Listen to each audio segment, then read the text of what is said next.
অহংকার মানুষের সর্বনাশ ডেকে আনে, কিন্তু নম্রতা মানুষকে দেবতুল্য করে তোলে। অন্ধকারে ঢেকে গিয়েছিল ৩ লোক। পাতালের গভীরতম গুহা থেকে জেগে উঠেছিল এক ভয়ঙ্কর শক্তি, নাগাসুর। অর্ধেক সাপ, অর্ধেক অসুর সেই রাক্ষসের চোখে জ্বলছিল আগুনের শিখা। তার বিষাক্ত নিঃশ্বাসে শুকিয়ে যাচ্ছিল বন জঙ্গল, নদীর জল হয়ে উঠছিল কালো বিষে ভরা। দেবতা, ঋষি আর সাধারণ মানুষ আতঙ্কে কাঁপতে লাগল।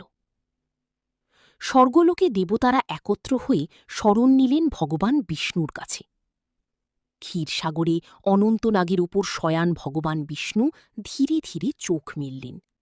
তার চারদিকে ছড়িয়ে পড়ল স্বর্ণালী দিবীয় আলো।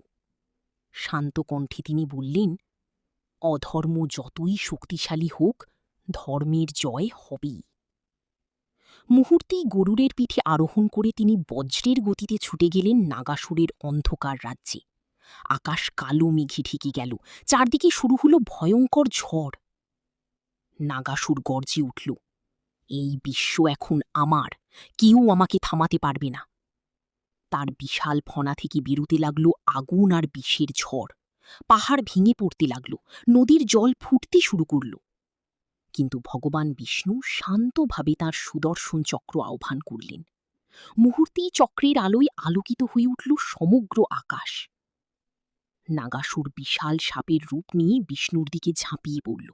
ঠিক তখনই গরুর তার বিশাল ডানা মেলে বিষাক্ত শক্তিকে দুর্বল করে দিল। সুযোগ বুঝে ভগবান বিষ্ণু সুদর্শন চক্র নিক্ষেপ করলেন। আগুনের বজ্ররেখার মতো ছুটে গিয়ে চক্র বিদীর্ণ করল নাগাসুরের ভয়ঙ্কর ফনা। এক বিকট চিৎকারে কেঁপে উঠল ৩ লোক।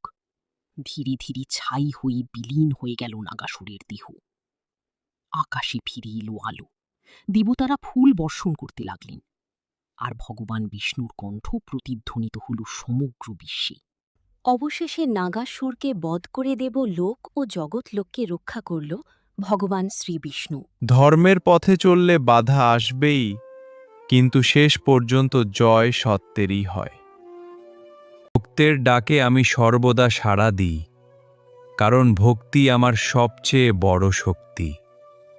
যখনই পৃথিবীতে অধর্ম বৃদ্ধি পায় এবং ধর্মের অবনতি ঘটে, তখনই আমি যুগে যুগে অবতীর্ণ হই ধর্ম প্রতিষ্ঠার জন্য। যে ব্যক্তি নিঃস্বার্থভাবে কর্ম করে, সেই প্রকৃত শান্তি লাভ করে। ধর্ম মানে শুধু পূজা নয়, মানুষের প্রতি ভালোবাসাও ধর্ম। ভক্তের ডাকে আমি আসব, অধর্মকে বিনাশ করে ধর্ম প্রতিষ্ঠা করব।